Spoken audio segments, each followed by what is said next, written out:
Well, I wanted to ask you this, Andy, because you mentioned he's got the lunch pail.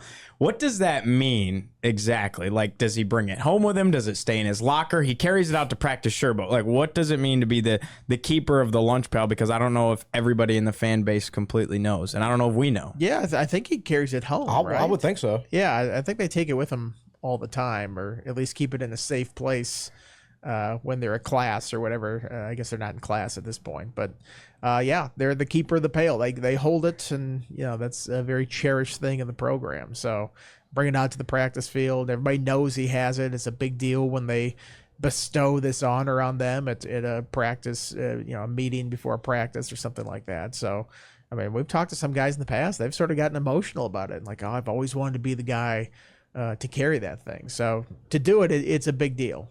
Who was it? Pry's first year was Chamari Connors, right? And then who was it this past season? Well, it's not like a season-long thing. You Okay. get it, and then, every now and then somebody just kind of pops up and is playing really well or practicing really well or leading really well, and all of a sudden they get it. So, last year, Fuga had it for a stretch. Mm-hmm. Probably Norrell Pollard at some point. Norrell Pollard. I feel like Canteen maybe had it at one point. Did Kendricks have it? Yeah, I can't remember. Yeah. It moves around on the defense, and they try to do that. So, historically, I think there's only two people that have gotten like a replication of the lunch pail, like one for them to actually take home at the end of the career. Daryl Tapp was the player, and then Charlie Wiles.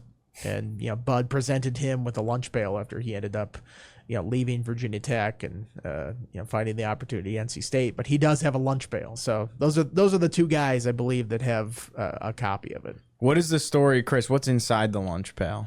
It's opposing turf, right? It used to be back in the day. I don't know. I think what it's still they still have turf. I think they still have the names of the 2007 shooting in there. That was a big deal, and like a remembrance card. So it's a very emotional thing. It's something that's been around for a while. I've never actually looked inside the lunch pail before. I've never had the opportunity. We should one day in the off season get the holder of the lunch pail on the podcast. Get Cole Nelson come in for a Triumph spotlight or something like that with the lunch pail in hand. There you go. That'd be great. Yeah, I think the interesting thing, it like Andy said, it's a huge honor. Like, we've seen.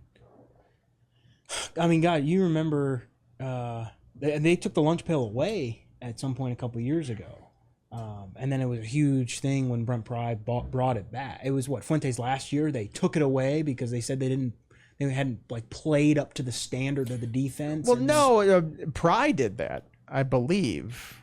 No, I thought it was when Justin Hamilton was defensive coordinator, and they didn't want to put any added pressure on Hamilton. Yeah, to be Hamilton. the next Foster. They decided to not do it, but I feel like there was something Pry did early on where he didn't feel like they were playing up to the standard of defense. Right. Maybe that was it. Might have been that spring, but Shamari eventually got it, so they did bring it back at some point. They had it opening day, Pry's first game at ODU, and Shamari Connors had they did bring the it back. pail. I just thought there was a stretch there where they did something defensive. It might have not have been the lunch pail. I think it was the 2021 season, maybe 2020 and 2021 both.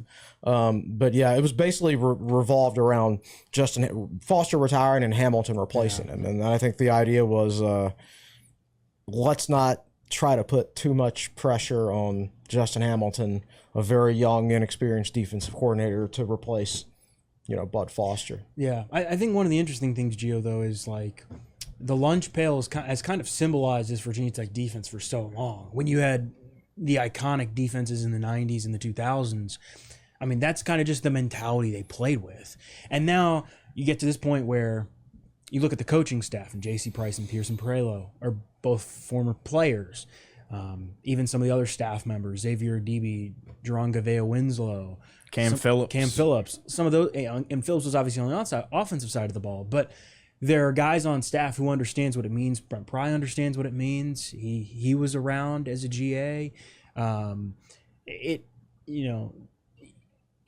After 2007, they added the names of the April 16 victims in there, and yes, I think they used to collect opponent turf and throw it in there.